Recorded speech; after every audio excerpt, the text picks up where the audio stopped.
my gosh. What's everyone saying? It's your boy 7 minutes back again. It's 5 o'clock in the morning. I'm at Liverpool Street Station. I'm heading to Stansted. But not by the train. Of course, I had to choose a day where I'm traveling when there's strikes, so literally the first train's in like 3 hours. I have one thing to say, and I'll say it here, yeah. I am not here for any Ryanair slander, yeah. You man that hate on Ryanair, I don't know where it is. Come like, guys, come on, Ryanair is beautiful. And I'm gonna show you in today's video. I'm heading to Nuremberg in Germany.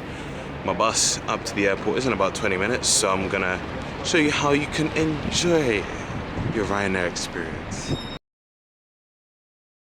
You know what? I think the main criticism that people have is that, you know, because it's cheap, people expect first class service for a service which is literally just to get you to where you want to be. Like, I paid like £20 one way for these flights. Like, I like traveling, and I like traveling for cheap. Before we realized that my train would be cancelled because of the strikes, £14 to Stansted Airport in advance, which compared to its regular price is actually decent. But now I was able to get these coach tickets for £22 return, £11 one way. I'm like, I don't mind that. It used to be like, what, £5 it used to be, but what can you do?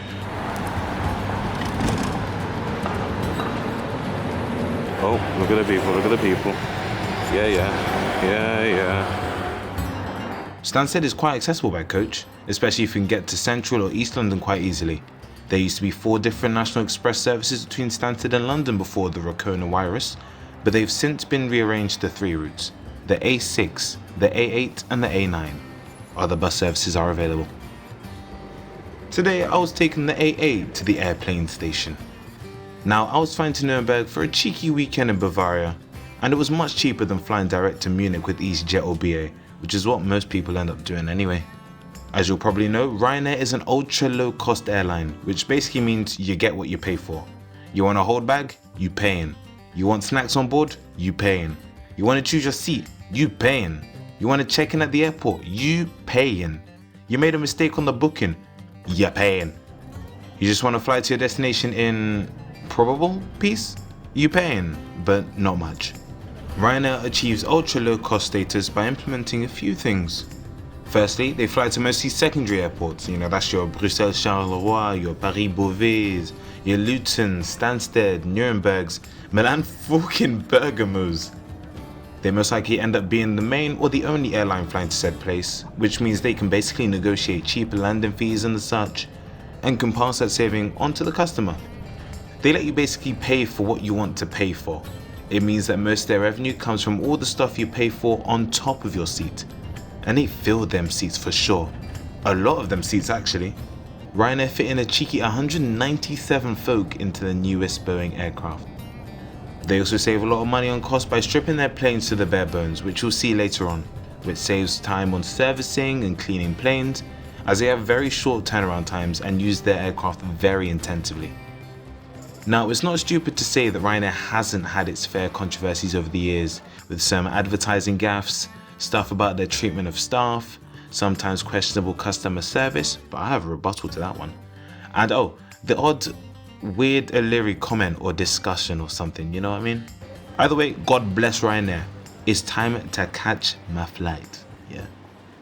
Honestly, I hate being this early. I'm here 2.5 hours before my flight. I hate it. But I'm just like, it's Stansted. I don't trust Stansted. Glasgow, Edinburgh, City Airport. Well, them airports fine, but 2.5 hours, man.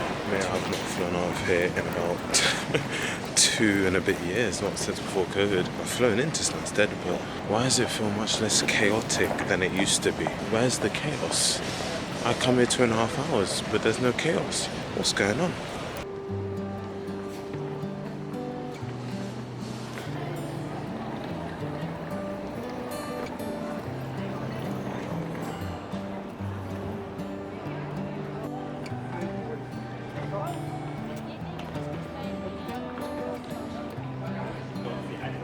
You see when I mentioned checking in at the airport costs you?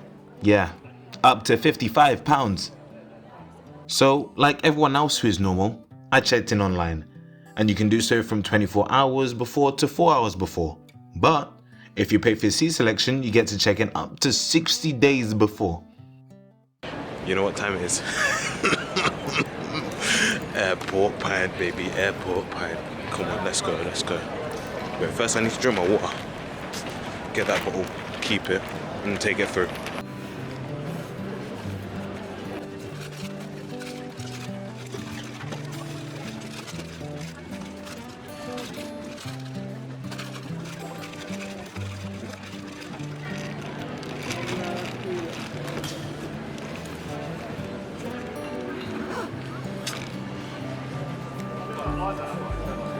I know, but that's still fucking terrible.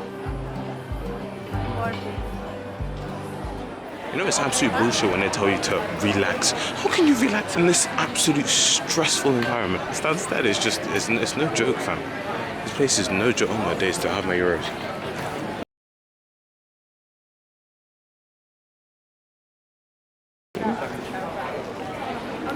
The whole. Oh, the money I'm spending, man, is actually painful, I'm telling you. Oh.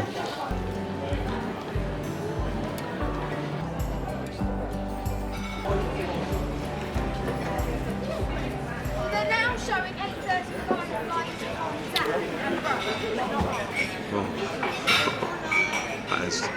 That's good. 20 to 8, the app's already given the gate, but you don't want to go there before they actually reveal the gate, because next thing you know, if it's on the other side of the airport, then you're fucked. So I'm going to finish this off, head on to Kirkbing and check out this secret area that I've never seen before. So, cheers.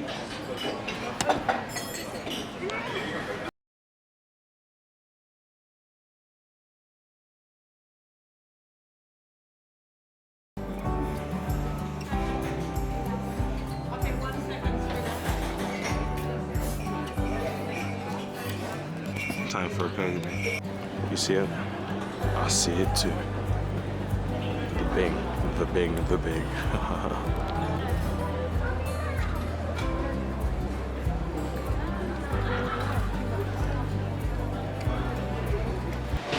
It's hit me already. It's hit me because I've not eaten today, but got the Kirkbing, £11 down the drain, but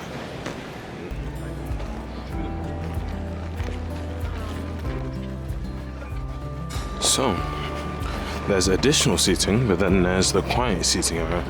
And let's actually see how quiet it is, because I know that a lot of people have actually seen this since it's been on TikTok, so let's see. Even though upstairs is actually quiet, you know, but we'll see.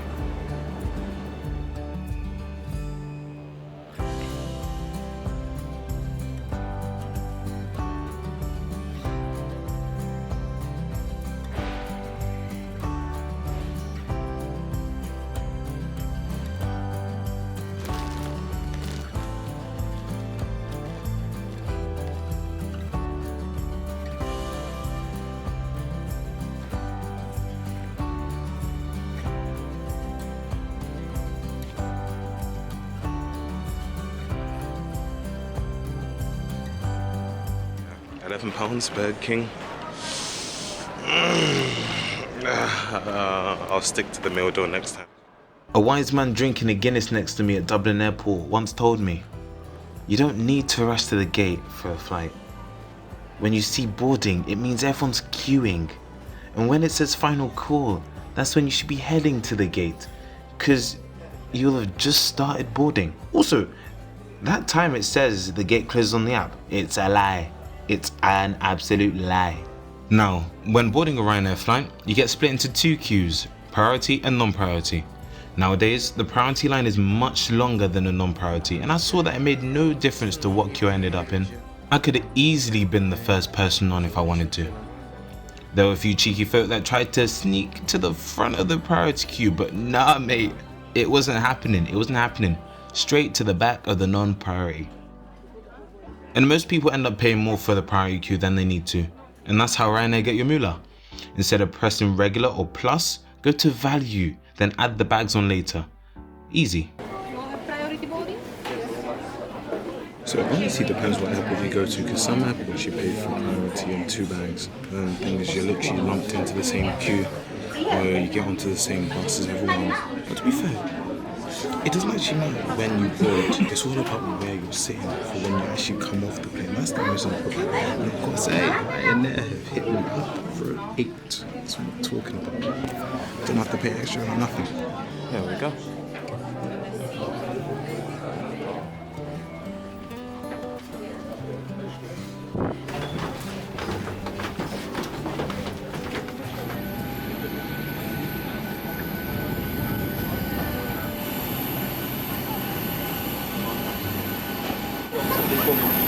So you got Ryanair, you got EasyJet, you got Buzz, which is Ryanair again. Got another Buzz. All we need now is a Malta Air.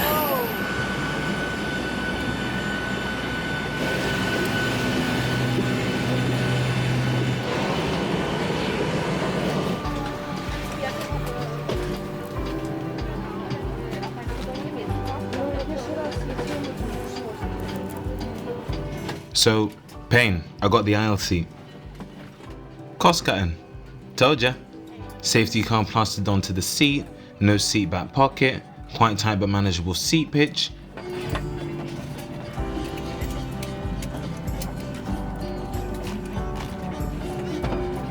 And a cheeky table that probably hasn't been cleaned in a while. To be fair, with a 25-minute turnaround time, it is quite hard to go fully in depth on the cleaning. But whilst you hashtag board not bored, that's probably what the flight crew are getting up to at that moment.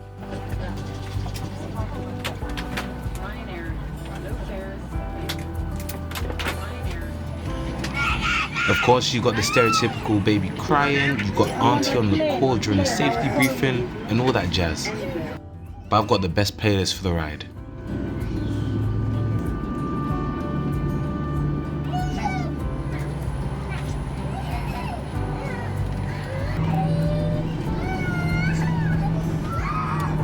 Also, shout out to my G's on the inside who got the clip of us taking off.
As you can clearly see, Ryanair has no in-flight entertainment on their aircraft, but most of the time, it doesn't really matter.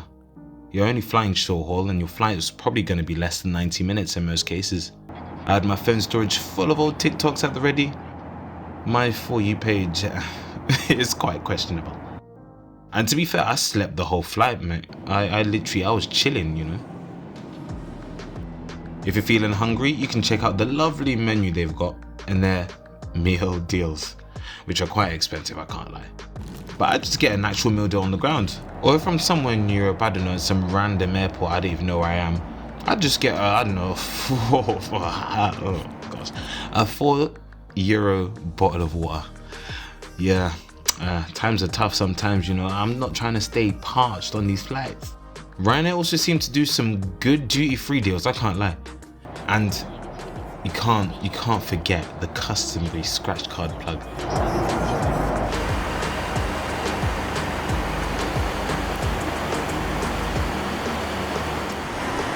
Also, let's check out the toilet, the PP Central. It is quite tight, but that's expected on an aircraft of this model. I used to be scared of using airplane toilets, you know, I don't know, there was something about just busting a doo-doo and the next thing you know it just falls out of the sky, falls on some random dude's head in the middle of Germany or something like that. Imagine, once again, if you're busting a big one, yeah, and the seatbelt sign comes on, you're going through turbulence, you're like, boo-doo-doo-doo-doo-doo. Yeah, that would be a very enjoyable feeling. An hour and a half later, around 20 minutes late, we land in Nuremberg. Ryanair are known for their crunchy landings, but did you know these are the safest types of landings out there? Basically, Ryanair flights have such tight turnarounds, hard landings allow for pilots to land safely in different conditions, so they don't have to do fly-arounds. Well, that's what the experts on Google say. Allegedly.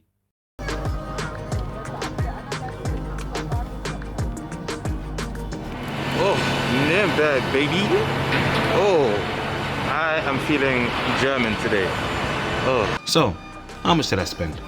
Well, the ticket was £14.24. The bus to the airport was £11 one way. And that meal that I got at Stansted, £3.99. And all that other stuff, that doesn't count, man. Ryanair is good, as it doesn't follow the hub and spoke method like many legacy carriers. You know, that's your BAs, your KLMs, your Lufthansas, your Air Frances and sorts. You've got point-to-point flights that are dirt cheap, as long as you don't mind landing at some random airport in the middle of nowhere. It took me about 2 more hours to get into Munich, but I didn't mind. Flights to Munich from London were about 5 or 6 times the price of Uncle Ryanair for a much similar service. You see, people that pay extra to fly BA or Air France or KLM or whatever think you'll get a better service. You won't. EasyJet and Ryanair have brought in the competition and legacy airlines have been cutting costs to match up with them. You know, you used to be able to get a free sandwich and all that stuff on short haul BA, but now you get a tiny bottle of water and a Nutrigrain. I'd still fly BA on occasion, but that depends on my bank account, my Avios points, and a lot of peer pressure. I'd need a lot of peer pressure, yeah. So that's me in Nuremberg. I'm gonna head on the train down into Hauptbahnhof and I'm gonna get a train down to München. If you like the video, make sure you drop a like. Also subscribe as well, because you know why not? You wanna see more videos like this. Also drop a comment what you wanna see in the future. It's been your boy Someone Explores. I'll catch you in the next one. Auf Wiedersehen. Ja.